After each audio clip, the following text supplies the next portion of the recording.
Ray's a brilliant village. It's a village in the Lune Valley, Lancashire. And a few years ago it was partly washed away with the flood. And the first rescue people that came were the settled mountain rescue people who brought the phone line. They stood at one side of the bridge and they threw the telephone line over and said, "Can anybody catch this? This is your phone line. This is your link back to the world." We wanted to expand our network out into the more remote locations where people still can't get ADSL. And the NWDA gave us some money to put a small network on just to see if we could do it. Having broadband has benefited me just enormously. I design and I carve, headstones mainly, but I also do brasses, and I would do glass if anybody asked me to.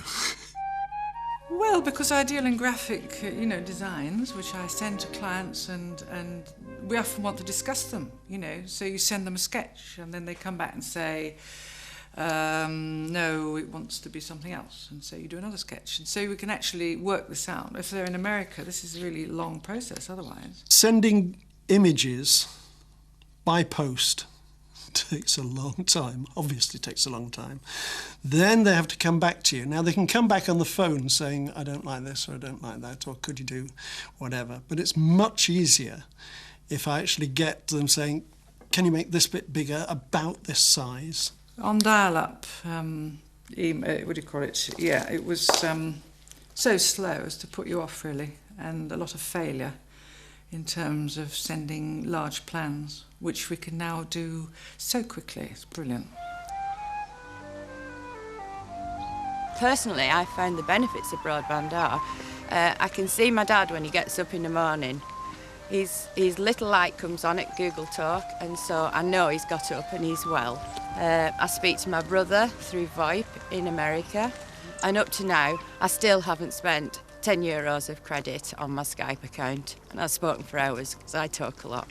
The impact of broadband for Ray and our community has been quite significant. It means that I can keep in touch with my son, who's gone on his travels around the world. They took the opportunity to go to Thailand, where there's an orphanage that our village is trying to support.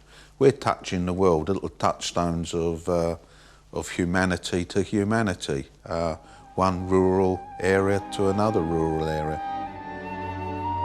There's a social impact in as much as there are facilities, one here where we are at the tea rooms, at the public house, where people can get data during the day. Kids are there doing homework.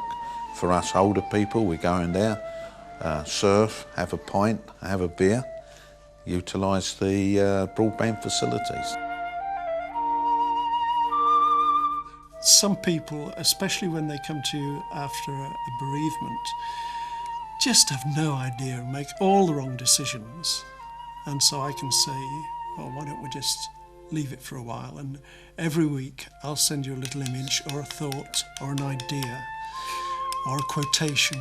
Eventually they get back, of course, because there's been that communication and because I've been sending images, and images is what Headstones are all about. I don't think it's a piece of magic, it's just a tool, right? And we need good tools. Simple.